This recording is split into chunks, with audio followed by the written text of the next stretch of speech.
ये last class में हम इम्पल्स के बारे में पढ़ रहे थे। थोड़ा सा बता देता हूँ, अभी इसके एग्जांपल बाकी है।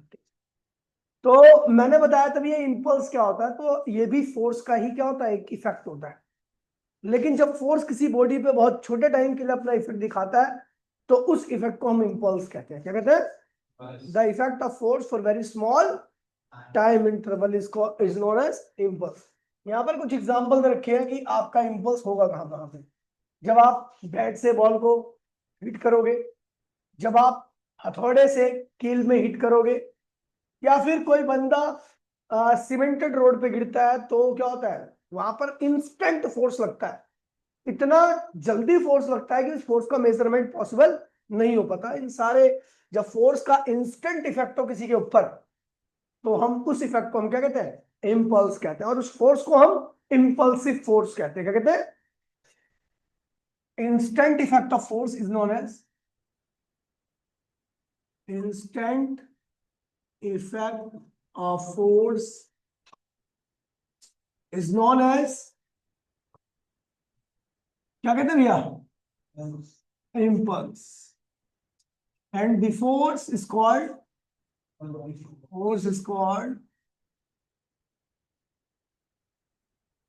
Impulsive force.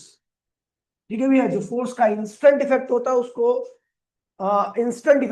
हम इम्पल्स कहते हैं, और उस फोर्स को हम इम्पल्सिव फोर्स कहते हैं। ठीक है, अब यहाँ पे कुछ बातें बताई गई। ठीक है, इम्पल्सिव फोर्स यूजुअली वेरी एड्रप्ट, बहुत एड्रप्ट होता है। ठीक है, बहुत जल्दी से लगता है, और इतनी जल्दी से लगता है कि भैया इसको मेजर कर पाना क्या होता है, बहुत मुश्किल होता है। इसके इफेक्ट को मेजर किया जाता है, और इसका इफेक्ट क्या होता है, इम्पल्स होता है। ठीक है,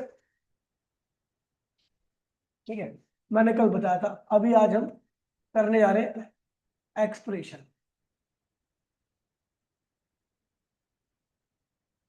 एक्सप्रेशन ऑफ इम्पल्स। कोई खास एक्सप्रेशन है नहीं, आपको पता है। According to second law of motion, क्योंकि हम सेकंड लॉ ही पढ़ रहे हैं अभी भी। अकॉर्डिंग टू सेकंड लॉ क्या कहता है, एफ इज इक्वल्स टू में डेल्टा पी अपॉन में डेल्टा टी। यही होता है। देखिए, फोर्स का इफेक्ट मोमेंटम भी होता है, फोर्स का इफेक्ट इंपल्स भी होता है। जैसे मैंने कहा, if delta t tends to small, ये क्या है भैया, बहुत छोटा है, तो डेल्टा पी क्या बन जाएगा आपका,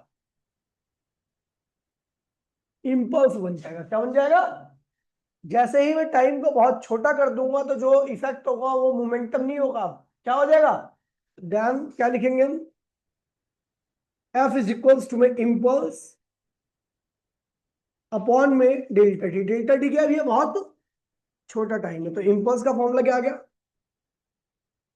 इम्पल्स क्या आ गया भैया आपका, एफ इंटू में डेल्टा टी। एफ इंटू में डेल्टा टी, इम्पल्स आ गया। ठीक है, कैसी क्वांटिटी है, वेक्टर क्वांटिटी। कैसी क्वांटिटी है, वेक्टर क्वांटिटी है। एस, इसकी वेक्टर फॉर्म अगर आप देखोगे, तो इम्पल्स वेक्टर इक्वल्स टू में डेल्टा टी एफ वेक्टर होगी। ठीक है, ये इसकी वेक्टर एस आई यूनिट क्या होगी इसकी, तो फोर्स की क्या होती है, न्यूटन। टाइम की क्या होती है, सेकंड। न्यूटन सेकंड क्या होती है, न्यूटन सेकंड। डायमेंशन फॉर्मूला क्या होगा, तो आपको बता दूं, क्योंकि ये भी फोर्स का इफेक्ट है, और फोर्स का इफेक्ट मोमेंटम भी होता है, फोर्स का इफेक्ट इम्पल्स भी होता है। तो इसका डायमेंशन भी क्या होगा, मोमेंटम जैसे ही होगा, M L T minus one. ठीक है, तो ये हो गया आपका इम्पल्स। तो यहाँ पे मैं लैंग्वेज में लिख देता हूँ। सो हाँ, हाँ, M L T minus one, minus one है। ठीक है, सो यहाँ पे लिख रहा हूं मैं, सो impulse is the product of, impulse is the product of, किसका प्रोडक्ट होता है, impulsive force, impulsive force and time of contact. क्या कहते हैं इसको, टाइम ऑफ कांटेक्ट। ठीक है, ये टाइम ऑफ कांटेक्ट है, क्या ये, सॉरी,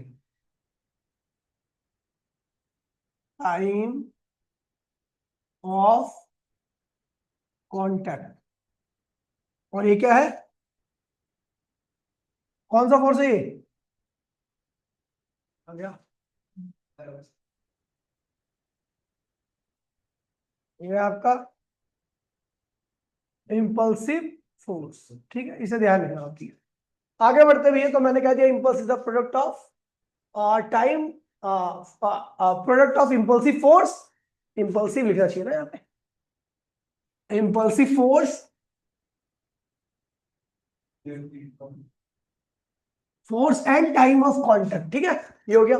अब इसके बाद देखिए भैया, रिकॉर्डिंग हुई है ना अपनी, अब देखिए एक आता है इसमें इम्पल्स मोमेंटम थ्योरम, ये अच्छा है, ये इंपॉर्टेंट भी है, इम्पल्स मोमेंटम थ्योरम,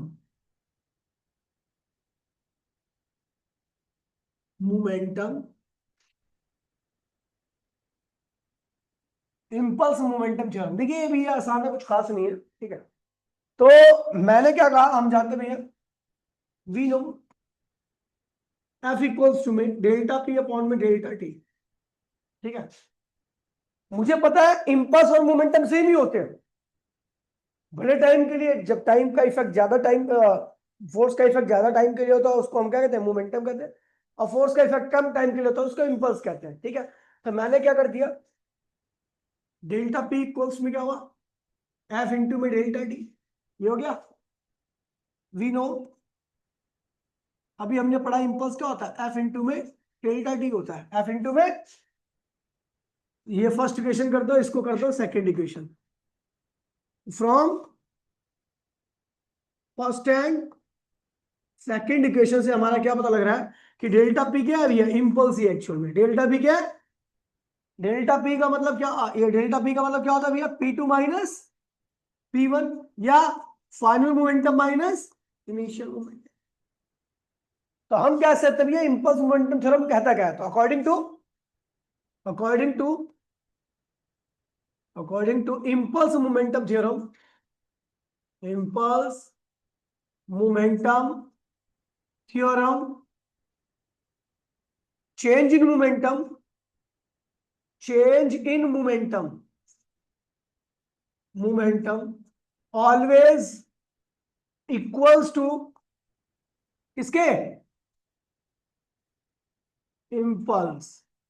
है ना भैया, इम्पल्स मोमेंटम थ्योरम कहती है कि जो मोमेंटम के अंदर चेंज आता है वो किसके बराबर आता है, इम्पल्स के बराबर आता है। किसके बराबर आता है, इम्पल्स के। ठीक है, जल्दी आया करो मैडम। ठीक है, ठीक है, तो ये हमारा ही हो गया। ठीक है, उसके बाद फिर हम कुछ ग्राफ बना रहे हैं, ग्राफ। ठीक है,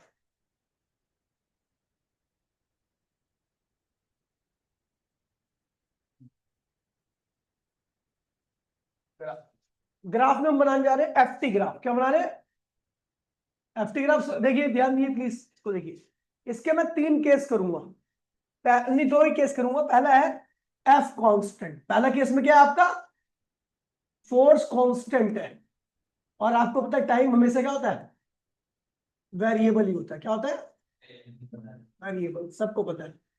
दूसरा, फोर्स वेरिएबल है, टाइम तो आपका क्या होता है।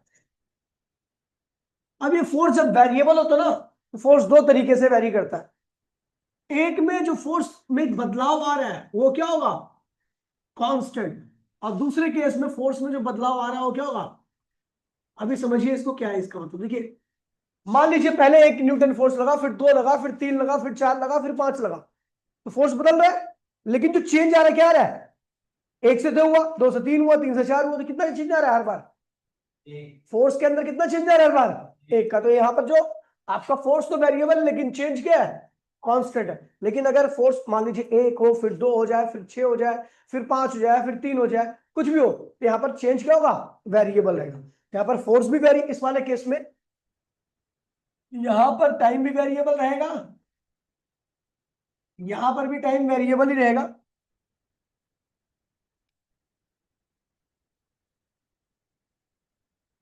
लेकिन यहाँ का जो चेंज है वो क्या रहेगा, कांस्टेंट। यहाँ का टाइम वेरिएबल, यहाँ का चेंज क्या होगा, वेरिएबल, लेकिन टाइम क्या रहेगा, वो भी वेरिएबल रहेगा। चलो भैया देखिए ग्राफ बनाते हैं इसका। ठीक है, तो ग्राफ कुछ भी नहीं है। ठीक है, फोर्स वेरिएबल की दो कंडीशन होती है। एक तो फोर्स जो बदल रहा है वो फिक्स बदल रहा है, 1 से 2, 2 से 3, 3 से 4, तो जो चेंज आ रहा है डेल्टा एफ आ रहा है वो कांस्टेंट है। ठीक है। दूसरे केस में 1 से 3, 3 से फिर 6, फिर 7, फिर कुछ भी हो जाए, तो वहां पर चेंज क्या है, वेरिएबल है। अब देखिए क्या करेंगे, इस केस में जो ग्राफ बनेगा, ध्यान रखना, इस केस में हमेशा अगर आपका फोर्स कांस्टेंट है तो ग्राफ जो होगा हमेशा क्या होगा, रेक्टेंगुलर या स्क्वायर शेप का बनेगा। रेक्टेंगुलर या शेप ऑफ ग्राफ फिक्स है, इसमें अगर आपका फोर्स कांस्टेंट है तो दो ही शेप बनेगी, या तो रेक्टेंगुलर या कैसे, क्योंकि आपको पता है भैया फोर्स तो बदलना ही नहीं है ना, जो फोर्स की वैल्यू रहेगी वही रहेगी, बस क्या बदलेगा, टाइम। तो भैया ग्राफ कैसा आएगा, तो स्क्वायर बन जाएगा या क्या बन जाएगा भैया, रेक्टेंगल बन जाएगा। तो भैया अब हमें देखना है भैया इसका एरिया निकालते हैं। तो यहां पर जो शेप रहेगी,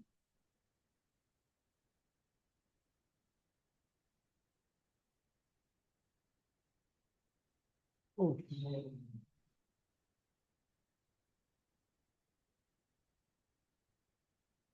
ठीक है।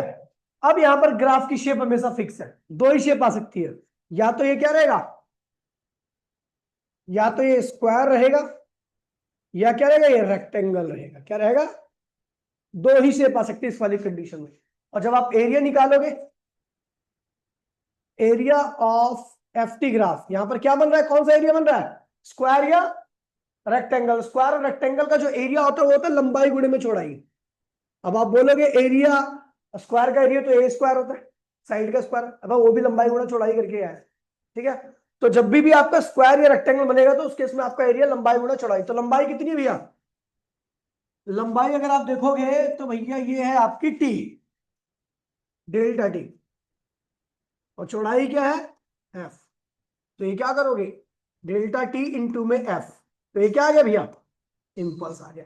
यानी यदि आपको एफ टी ग्राफ दे रखा है तो एफ टी ग्राफ का एरिया आपको क्या देगा, इम्पल्स देगा। क्या देगा, तो एरिया ऑफ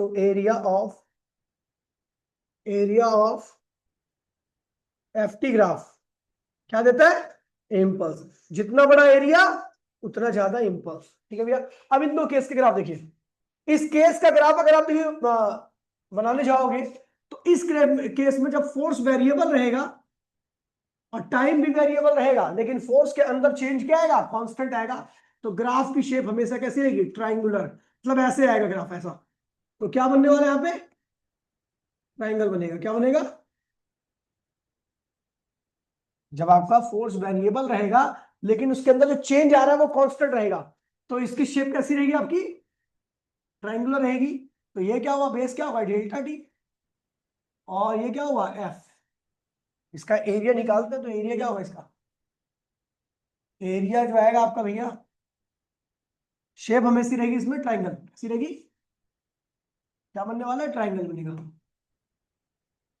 और अगर ट्राइंगल बना तो ट्राइंगल का एरिया सबको पता है, area of F T graph, area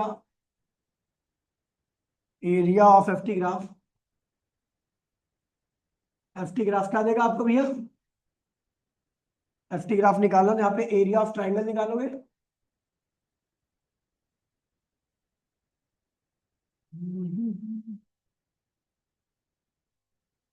area of triangle, area of triangle क्या होता है सबको पता ही है, हाफ, बेस क्या है डेल्टा टी, हाइट क्या है F, F into delta half, क्या हुआ, एफ इंटू डेल्टा क्या होगा, इम्पल्स, इम्पल्स का आधा भी क्या आएगा, इम्पल्स आएगा। तो इस तरीके से आप एरिया निकाल लोगे। ठीक है, ट्राइंगल का एरिया निकालोगे तो वो भी क्या देगा आपको, इम्पल्स ही देगा। इस केस में जो आपका ग्राफ बनेगा, इस केस में उस ग्राफ की शेप नॉन यूनिफॉर्म होगी। ठीक है, देखिए ये एफ है, टी है, क्योंकि मुझे पता है कभी फोर्स, मैंने मान लिया टी वन टाइम पर मैंने फोर्स लगना चालू हुआ और उसकी वैल्यू इतनी थी, फिर बढ़ी घटी, फिर बढ़ी घटी, ऐसे करके यहाँ पर आके रुक गया। यहाँ पे टाइम कितना हो गया, यहाँ पे टाइम कितना हो गया, टी1, और यहाँ पे आते टाइम कितना हो गया। अब हमारा यहाँ पे फोर्स क्या वेरिएबल है, तो इस केस में पता क्या करते हैं, हम इंस्टेंट लेते हैं। क्या लेते हैं, याद है ना आपको, जब कोई चीज वेरिएबल होती है तो हम इंस्टेंट लेते हैं, और इंस्टेंट मतलब टाइम बहुत छोटा है। क्या है, तो भैया बहुत छोटा टाइम लिया हमने, और बहुत छोटे टाइम में ये रहा टाइम, ये बहुत छोटा टाइम था। ठीक है, तो उस छोटे से टाइम में आपकी छोटी सी स्ट्रिप बन गई। ठीक है, और इसकी स्ट्रिप की विड्थ क्या थी, dt। स्ट्रिप की विड्थ क्या है भैया, टाइम के पैरेलल ना विड्थ क्या होगी dt, और इस वक्त फोर्स क्या होगा F। तो इधर का एरिया क्या होगा, area area of this strip, strip का एरिया क्या होगा, कैसी दिख रही है आपको ये स्ट्रिप, ये इसकी शेप कैसी आ रही है स्ट्रिप की शेप, रेक्टेंगुलर, रेक्टेंगुलर का तो इसमें रेक्टेंगल एल इंटू में बी कर दोगे, तो इसकी लंबाई कितनी भी आपको पता ही है एफ, या डेल्टा dt ले लो या एफ ले लो, कोई दिक्कत नहीं है, एफ इंटू में dt। एफ क्या है फोर्स, dt क्या है टाइम, तो इससे क्या आएगा इम्पल्स, डी आई आएगा, क्या आएगा इम्पल्स आ गया, ठीक है भैया। अब मुझे पता है कि ये फोर्स तो यहां से यहां तक लग रहा है, तो मुझे टोटल इम्पल्स निकालना है। अब मैं क्या करूंगा, total impulse, impulse from T1 to, पूरा यहां से लेकर सारी स्ट्रिप को निकालो, सबका निकाल निकाल के एरिया जोड़ते जाओ, सारे एरिया को जोड़ो, क्या देगा हमें, हम कौन से ग्राफ का एरिया जोड़ रहे हैं, एफटी ग्राफ का, और एफटी ग्राफ के सारे एरिया को जोड़ो तो क्या आएगा इम्पल्स आएगा। अब इतने लंबा चौड़ा प्रोसीजर तो हम करने वाले नहीं है, तो हमने क्या किया भैया, हमने इंस्टेंट का एरिया निकाल लिया, इंस्टेंट में एफटी ग्राफ का एरिया कितना आ गया, ये आया। हमें पता है ये जो फैलाव है, जो ये ग्राफ है, वो कहां से कहां तक फैला हुआ है, T1 से लेके, तो टोटल एरिया निकालने के लिए आप क्या करो भैया, इस छोटे से एरिया को इंटीग्रेट कर दो T1 से लेके T2, तो ये क्या होगा डी आई का इंटीग्रेशन, इधर क्या होगा एफ dt का इंटीग्रेशन, कहां से कहां पे आप लिमिट ले रहे हो, T1 से लेके T2, तो डी आई का इंटीग्रेशन क्या होता है आई, डी आई का इंटीग्रेशन क्या होता है आई, इधर क्या होगा T1, इधर क्या होगा T2, और ये क्या होगा एफ इंटू में dt। ये हो गया आपका इंपल्स आ गया, क्या आ गया। लेकिन ये इसी केस में वैलिड होगा जब आपका फोर्स वेरिएबल रहेगा, चेंज भी वेरिएबल रहेगा। अगर फोर्स वेरिएबल है, चेंज कांस्टेंट, तो आप हमेशा एक पर्टिकुलर शेप बनेगी ट्रायंगल की, ठीक है, उसका एरिया निकाल लोगे। लेकिन अगर फोर्स कांस्टेंट है तो आपकी शेप ये बनने वाली है, ठीक है। तो ये हो गया आपके एरिया, ठीक है। अब आते भैया कुछ क्वेश्चंस पे। अच्छा, इसके कुछ एग्जांपल लेते हैं, उसके बाद फिर आएंगे example of impulse, practical application of impulse, practical application of impulse या example of impulse, example based on impulse. Impulse के ऊपर बेस्ड एग्जांपल है, हमें पता भी है इंपल्स क्या होता है, फोर्स इनटू में टाइम ऑफ कांटेक्ट या change in momentum according to Fermi theorem. अच्छा, मैंने क्या कह दिया, अगर मान लीजिए इंपल्स क्या होता है, फोर्स इनटू में टाइम ऑफ कांटेक्ट, ठीक है। तो अब एक बात ध्यान रखो, अगर मैं कह दूं कि इफ इंपल्स इक्वल्स टू में कांस्टेंट, यहां पे लिख दो, इंपल्स क्या होता है, फोर्स इनटू में टाइम ऑफ कांटेक्ट। मैंने कह दिया इफ इंपल्स की वैल्यू अगर मैं क्या कर दूं, कांस्टेंट कर दूं, क्या कर दूं, कांस्टेंट फिक्स कर दूं, तो इसका मतलब एफ और डेल्टा टी क्या होंगे, कांस्टेंट रहेंगे। तो इसका मतलब हुआ कि डेल्टा एफ जो होगा वो क्या होगा, कांस्टेंट अपॉन में क्या हो जाएगा, डेल्टा टी, ठीक है। अब क्या हुआ कि एफ क्या हुआ, यहां पे डेल्टा टी के क्या आ रहा है, इनवर्सली आ रहा है, क्या आ रहा है, इसका मतलब इफ डेल्टा टी क्या होगा, लार्ज होगा, तो देन क्या होगा, देन एफ क्या हो जाएगा, स्मॉल, क्या होगा, and if delta t small, then आपका जो एफ रहेगा वो क्या होगा। देखिए इंपल्स कांस्टेंट का मतलब हो गया कि भैया छोटा वाला फोर्स भी उतना ही इफेक्ट दिखा रहा है, बड़ा वाला फोर्स भी उतना ही इफेक्ट दिखा रहा है बॉडी के ऊपर, छोटा फोर्स भी लगा उतना ही इफेक्ट दिखाया, बड़ा फोर्स भी लगा उतना ही इफेक्ट दिखाया, ठीक है। तो भैया कह रहे हैं कि भैया अगर बड़ा फोर्स है तो उसके लिए टाइम क्या होगा, छोटा हो जाएगा, क्योंकि उसको बड़े फोर्स को उतना ही इफेक्ट देना है, ठीक है भैया, तो उसके लिए टाइम क्या होना चाहिए, छोटा होना चाहिए। छोटा फोर्स अगर बड़े टाइम के लिए लगे तो क्या करता है, बड़े वाले फोर्स के बराबर का इफेक्ट क्रिएट कर सकता है। तो मैंने कह दिया भैया अगर टाइम बहुत बड़ा है तो इसका मतलब फोर्स क्या है, छोटा है, तब जाके वो सेम इंपल्सिव इंपल्स क्रिएट कर पा रहा है बॉडी के लग के। और अगर टाइम बहुत छोटा है तो इसका मतलब समझ जाना कि जो फोर्स लग रहा है वो क्या है, बहुत बड़ा है, क्योंकि उसको भी उतना ही इंपल्स क्रिएट करना है जो छोटे वाला फोर्स क्रिएट कर रहा है। समझ में आई बात नहीं। तो अब देखिए इसके कुछ एग्जांपल है इसके ऊपर बेस्ड है, ठीक है। ये मत करना यहां से, अगर मैं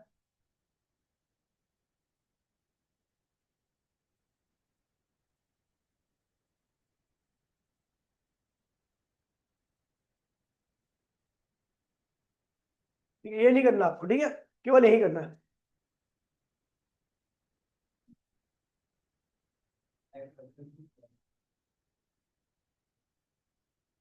तो मुंह काला कर दो, वो दिखेगा ही दिखेगा। ये नहीं करना, ठीक है, आपको केवल आपको यही करना है इसके बाद, ठीक है। अब बहुत सारे एग्जांपल्स हैं यहाँ पे, है ना। पहला एग्जांपल है, a cricket player lower his hand while catching a ball. जब एक क्रिकेट प्लेयर बॉल को कैच करता है तो अपने हाथ को पीछे की तरफ करता है। क्यों करता है? ये देखिए, जब वो कैच करता है पीछे की तरफ, अपने हाथ कैच करते वक्त अपने हाथ को पीछे करता है, तो क्या होता है कि ये बॉल और हाथ, देखिए, बॉल अगर ऐसी रोके रहेगा, पीछे नहीं करेगा, तो बॉल तुरंत क्या होगी, हाथ के कांटेक्ट में आके रुक जाएगी, तुरंत रुक गई।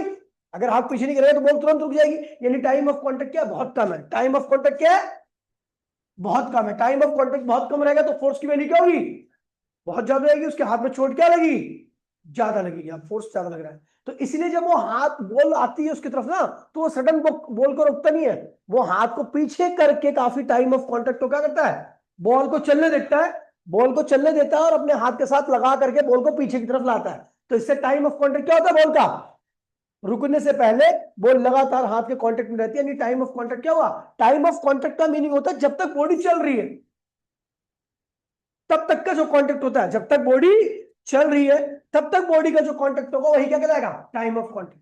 अगर आप हाथ रोक लोगे तो बॉडी चलना बंद कर देगी, यानी टाइम ऑफ कांटेक्ट क्या हुआ, बहुत कम होगा। जब टाइम ऑफ कांटेक्ट बहुत कम रहेगा तो फोर्स की वैल्यू क्या रहेगी, बहुत ज्यादा लगेगी, आपके हाथ में इंजरी आ सकती है। इसलिए जब हम क्या करते हैं, बॉल चलती है हमारे हाथ की तरफ आती है तो हम उसी चलती बॉल को पीछे की तरफ लाते हैं।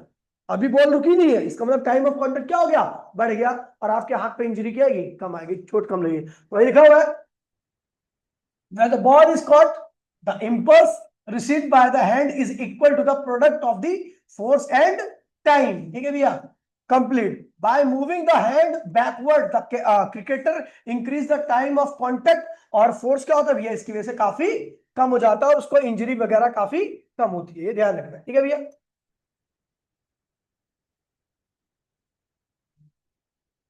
चलो आगे बढ़े, समझ में आगे नहीं आगे एग्जाम्पल, अगला देखते हैं example. A person falling from a certain height on a cemented road. तो भाई जैसे ही आदमी सीमेंटेड रोड पे गिरता है तो उसकी बॉडी तुरंत क्या होती है, रुक जाती है। रुक जाएगी तो टाइम ऑफ कांटेक्ट क्या भैया, बहुत कम होगा, क्योंकि तुरंत रुक जाएगी। इसका मतलब टाइम ऑफ कांटेक्ट बताया ना भैया, जब तक बॉडी चलती रहती है, एक बॉडी चल रही है फिर भी किसी कांटेक्ट में है तो उसे कहते हैं टाइम ऑफ कांटेक्ट। लेकिन बॉडी रुक जाती है फिर भी कांटेक्ट में, तो टाइम ऑफ कांटेक्ट क्या हुआ, खत्म हो चुका है। तो जैसे सीमेंटेड रोड पे आप गिरते हो तो बॉडी तुरंत की तुरंत क्या होती है, सीमेंटेड रोड के कांटेक्ट में आने से रुक जाती है। यानी टाइम ऑफ कांटेक्ट क्या होता है, बहुत कम होता है, और आपकी बॉडी पे लगने वाला फोर्स क्या होगा, बहुत ज्यादा होगा, क्योंकि आपको पता है time of contact is inversely equal to force. अगला क्या कह रहा है भैया, इसलिए उसके ऊपर सीमेंटेड रोड पे गिरने की वजह से बहुत टाइम ऑफ कांटेक्ट कम होता है, फोर्स बहुत ज्यादा लगता है, उसका इंजरी क्या आती है, ज्यादा आती है।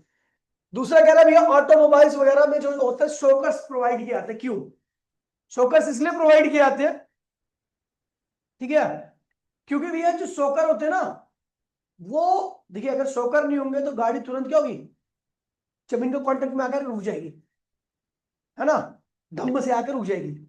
लेकिन शोकर होने की वजह से क्या होती है, दबती है गाड़ी, क्या होती है, रुकती नहीं है, दबती है। जमीन के कांटेक्ट में आने के बाद भी क्या होगी, दबेगी।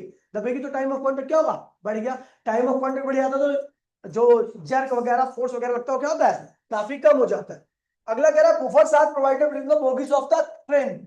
ट्रेन जो ट्रेन होती है ना, तो दो ट्रेन के डब्बे उनके बीच में बफर्स प्रोवाइड किए जाते हैं, स्प्रिंग प्रोवाइड किए जाते हैं। क्यों, क्योंकि जैसी ट्रेन रुकती है, समझ गए, तो आगे वाला डब्बा चल रहा है, पीछे वाला उसके पीछे आ रहा है, ठीक है भैया। तो आगे वाला डब्बा रुक गया ब्रेक की वजह से, लेकिन पीछे वाला डब्बा क्या हो, उसके पास इनर्जी ऑफ मोशन है, तो वो आगे की तरफ आएगा। अब आगे की तरफ आएगा, और मान लीजिए मैंने क्या किया, उसमें स्प्रिंग नहीं लगा रखी है, तो किसी के कांटेक्ट में था नहीं, जैसे ट्रेन के आएगा दूसरी वाले डब्बे के कांटेक्ट में आएगा, तुरंत क्या होगा, रुक जाएगा। रुक जाएगा तो टाइम ऑफ कांटेक्ट क्या होगा, यहाँ पे बहुत कम रहेगा। कम रहेगा तो भैया क्या होगा, वहां पे सीरियस इंजरी हो सकती है। इसलिए बोगीज के बीच में क्या लगाए जाते हैं, स्प्रिंग लगाई जाती है, बफर्स लगाए जाते हैं, ताकि जब एक ट्रेन का डब्बा दूसरे ट्रेन के डब्बे के कांटेक्ट में आए तो तुरंत रुके नहीं, वो क्या भैया, दबे थोड़ा स्प्रिंग के साथ। जब स्प्रिंग के साथ दबेगा तो टाइम ऑफ कांटेक्ट क्या होगा, बढ़ जाएगा, और इंजरीज वगैरह क्या होती है, कम आएगी। कह रहा जो चाइना के बर्तन वगैरह होते हैं, ग्लास के बर्तन वगैरह होते हैं, टीवी वगैरह जो होते हैं, वो थर्माकोल में रख के आते हैं। ऐसे क्यों नहीं रख देते? तो भैया ऐसे इसलिए नहीं रखते क्योंकि भैया अगर आप मान लीजिए टीवी वगैरह या फिर ऐसी चीजें जो टूट सकती हैं, उनको डायरेक्टली आप अगर जमीन पे रखोगे, फर्श पे रखोगे, तो भैया फर्श भी क्या होती है, हार्ड होती है, उनकी सरफेस भी कैसी होगी, हार्ड होगी।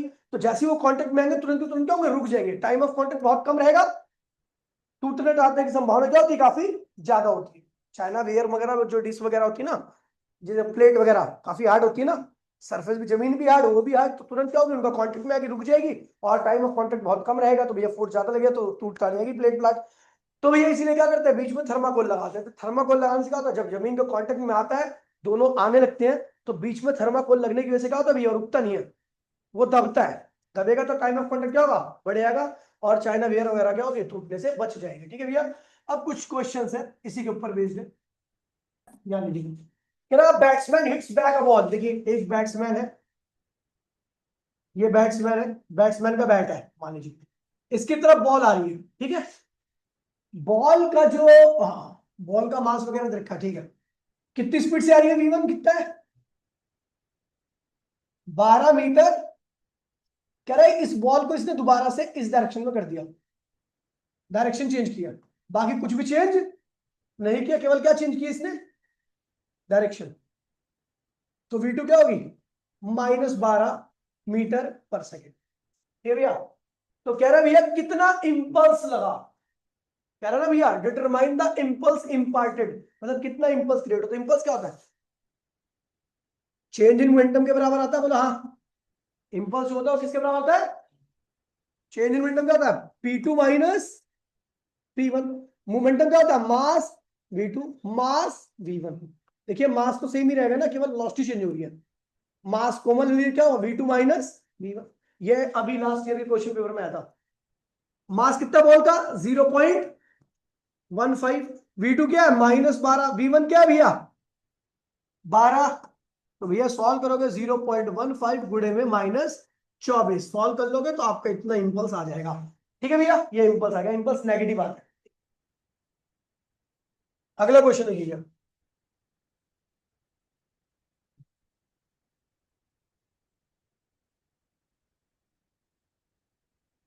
ये भी बढ़िया क्वेश्चन। कह रहा है मशीन गन, बहुत अच्छा क्वेश्चन है, जेई में आया था, ठीक है। और machine gun Fyers a bullet of 40 gram. Her bullet का मास कितना है, 40 ग्राम। कितना मास है, 40 ग्राम है, और स्पीड कितनी है हर बुलेट की, 1200 metre per second. The person holding the gun can exert a maximum force. उसके ऊपर फोर्स कितना लग रहा है, कितना लग रहा है, 144 न्यूटन। ठीक है। तो कह रहा है what is the number of bullet can be fired from the gun पर सेकेंड। कह रहा भैया कि एक सेकंड में कितनी बुलेट फायर होगी। तो मैंने मान लिया let N be the number of bullet fired from the gun in 1 second. मैंने मान लिया कि एन बुलेट का नंबर जो है, आ गया भैया, लेट एन, एन बुलेट का नंबर 1 सेकंड में फायर कर दिया जाता है। अच्छा एन बुलेट कहां से निकली है, गन से। एन बुलेट निकली है तो मास भी निकला होगा, मास निकला है तो यानी मोमेंटम चेंज हुआ है, समझ गए। इसका मतलब यहां पर जो मोमेंटम चेंज हो रहा है वो वेलोसिटी की वजह से नहीं चेंज हो रहा, वो किसकी वजह से चेंज हो रहा है, मास की वजह से। तो आपको पता भी है, मैंने कितनी, देखिए कितनी गन निकल रही है, एन। हर गन का मास, हर सॉरी हर कितनी बुलेट निकल रही है, एन। हर बुलेट का मास कितना है, जो भी है मास रखा है, और वेलोसिटी रखी इतनी। इसको डिफरेंशिएट करो, ये क्या हुआ, मोमेंटम। ये क्या हो गया, ठीक है भैया। तो इसको अगर आप लिखोगे तो देखिए,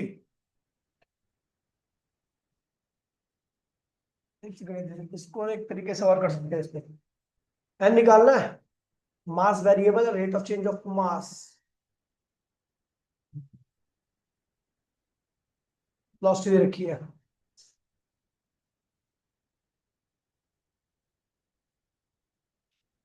एक सेकंड में इसको एक तरीके से और कर सकते हो तो फोर्स क्या होता है, फोर्स जो होता है वो डेल्टा पी अपॉन में डेल्टा डी इक्वल्स में क्या होता है, एफ होता है।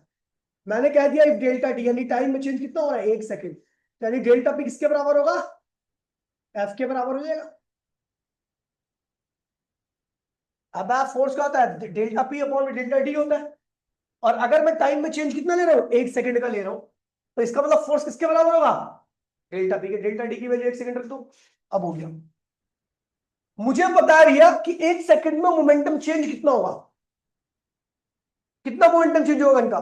तो मुझे पता है जितनी बुलेट निकलेगी, उस बुलेट के कितनी बुलेट निकली, एन बुलेट निकली, एक बुलेट का मास कितना है एम, एक बुलेट की वेलोसिटी कितनी है वी, तो मोमेंटम कितना हुआ एन एम वी। 1 सेकंड में इतना मोमेंटम, और यही क्या होगा, चेंज हो जाएगा, क्योंकि ये बुलेट सारी की सारी क्या होगी, बाहर निकल जाएगी। तो अब देखिए भैया ध्यान दीजिए, हम जानते वी नो, हम जानते हैं we know delta P upon में डेल्टा टी किसके बराबर होता है, फोर्स के। For 1 second, for 1 second, 1 second delta P किसके बराबर होगा, एफ के बराबर होगा। अब मोमेंटम कितना चेंज हो रहा है, जितनी बुलेट निकल जा रही है 1 सेकंड में, तो 1 सेकंड में कितनी बुलेट निकल रही है एन, हर बुलेट का मास कितना है एम, और हर बुलेट का मोमेंटम कितना होगा, तो वी से मल्टीप्लाई कर दो, समझ गया। ये क्या हुआ, एफ के बराबर आ गया, तो एन की वैल्यू क्या आ गई, एफ अपॉन में एम वी आ गया। फोर्स कितना है 144, मास कितना है 40 ग्राम है ना, 40 ग्राम को लिख लो 40 इंटू में 10 की पावर -3, और वेलोसिटी कितनी है 1200। सॉल्व करोगे तो आपका आंसर आ गया, ठीक है। अगला क्वेश्चन देखिए, यही क्वेश्चन करना भी है, पहले बता रहा हूँ, ज्यादा फालतू क्वेश्चन करने की आवश्यकता नहीं है, और जो मैं कर रहा हूँ वही करना है, कोई अपना दिमाग नहीं लगाएगा वरना नंबर नहीं आएंगे, ध्यान रखना। मैं जो करा दूंगा सेम वहीं पेपर आएगा, मैं लिख के दे रहा हूँ, और बताओ, ठीक है। कह रहा भैया ball moving with the momentum of 4 meter per second, एक बॉल कितने moment 5, strike against the ball at an angle of 45 degree, ठीक है, and is reflected at the same angle, calculate the change in momentum. देखिए क्या कह रहा है, ये बॉल है, ये लाइन है, कह रहा है बॉल आई है यहाँ पे, बॉल आ रही है ऐसे करके, ठीक है। इसका मोमेंटम मैंने मान लिया, वैसे रखा 5, लेकिन मैंने मान लिया पी, ठीक है। ये कितना एंगल है 45 डिग्री का, कितना है, तो ये भी कितना होगा 45। तो कह रही टकराई और टकरा करके निकल गई, तो एंगल ऑफ रिफ्लेक्शन क्या होगा 45 ही होगा। ये भी क्या होगा पी होगा, मोमेंटम चेंज, जो मोमेंटम से आ रही है उतनी मोमेंटम चलेगी, बस क्या हुआ डायरेक्शन चेंज हुई है इसकी, ठीक है। तो अगर मैं रिजोल्व करूं इस पी को, तो इधर क्या है बेटा पी कॉस थीटा, इधर क्या आएगा पी साइन थीटा। इसको रिजोल्व किया तो ये और ये कंपोनेंट है, ठीक है, कोई दिक्कत नहीं। अब इसको रिजोल्व करूंगा तो इधर क्या आएगा पी कॉस थीटा, कॉस ही आएगा ना, एंगल बना इसके साथ, और इधर क्या आएगा पी साइन थीटा। अब देखिए, तो change in momentum, change in momentum देखिए दोनों एक्सिस पे मोमेंटम है, वाई पर भी है इनिशियल फाइनल, एक्स पर भी है इनिशियल फाइनल, ठीक है। अब एक चीज देखिए भैया, इसमें इन दोनों की डायरेक्शन क्या है सेम है, ये भी नीचे आ रहा है, ये भी नीचे आ रहा है, तो अगर मैं इसको पॉजिटिव लूंगा तो ये भी क्या होगा पॉजिटिव ही होगा, लेकिन इसको अगर मैं पॉजिटिव लूंगा तो ये क्या होगा नेगेटिव, क्योंकि दोनों की डायरेक्शन क्या है डिफरेंट है, ये इधर जा रहा है राइट में, तो ये कहाँ आ रहा है लेफ्ट में। अब देखिए change in momentum along x axis क्या होगा फाइनल माइनस इनिशियल, एक्स का लेना है, तो फाइनल क्या होगा माइनस पी कॉस 45, थीटा क्यों लिख दिया मैंने, सब जगह थीटा लिख दिया, theta equals to 45, theta equals to 45, theta की वैल्यू क्या है 45 है, ठीक है। तो फाइनल क्या होगा माइनस पी कॉस थीटा, फिर माइनस इनिशियल क्या है पी कॉस थीटा, तो भैया क्या होगा -2 पी कॉस थीटा, -2 पी की वैल्यू कितनी है 5, और कॉस कितना है भैया 45, सॉल्व कीजिए -10 कॉस 45 क्या होता है 1 बाय √2, सॉल्व कीजिए तो -10 अपॉन √2, क्रॉस मल्टीप्लिकेशन कीजिए तो क्या होगा भैया 5√2 न्यूटन पर सेकेंड, न्यूटन सेकेंड। ये हो गया एक्स के अलाउंग मोमेंटम चेंज। दूसरा वाई के अलाउंग कितना चेंज होगा, तो देखिए वाई के अलाउंग चेंज के निकालने के लिए हमें क्या निकालना पड़ेगा initial momentum final momentum along Y axis minus initial momentum along Y axis. तो फाइनल कितना है भैया, वाई के अलोंग पी साइन थीटा, फिर ये वाला माइनस, और इनिशियल क्या है भैया, वो भी पी साइन थीटा। तो सेम चीजें माइनस होंगी तो क्या आएगा, जीरो। यानी वाई के अलोंग कोई मोमेंटम नहीं चेंज हो रहा, केवल किसके अलोंग चेंज हो रहा है। तो भैया मोमेंटम का चेंज किसके बराबर होता है, इम्पल्स। तो इम्पल्स भी पूछ सकता है। तो यहाँ पे वाई के अलोंग इम्पल्स क्या रहेगा, जीरो, और एक्स के अलोंग इम्पल्स रहेगा आपका नीचे वाला। ठीक है, एक क्वेश्चन ग्राफ वाला कर लो बस। देखिए ये एफ टी ग्राफ है, ठीक है, फोर्स टाइम ग्राफ है। आपको इंपल्स निकालना है, क्या निकालना है, तो कौन सा ग्राफ, एफ टी ग्राफ। तो area of F T graph क्या देता है आपको, area of F T graph क्या देता है, इंपल्स देता है। तो भैया हमने क्या किया, ए वन एरिया निकाल लोगे, ट्राइंगल है भैया, ए टू भी निकाल लोगे, ए थ्री ट्रेपीजियम है, ए फोर भी क्या है। तो इंपल्स इक्वल्स टू में ए वन प्लस ए टू प्लस ए थ्री प्लस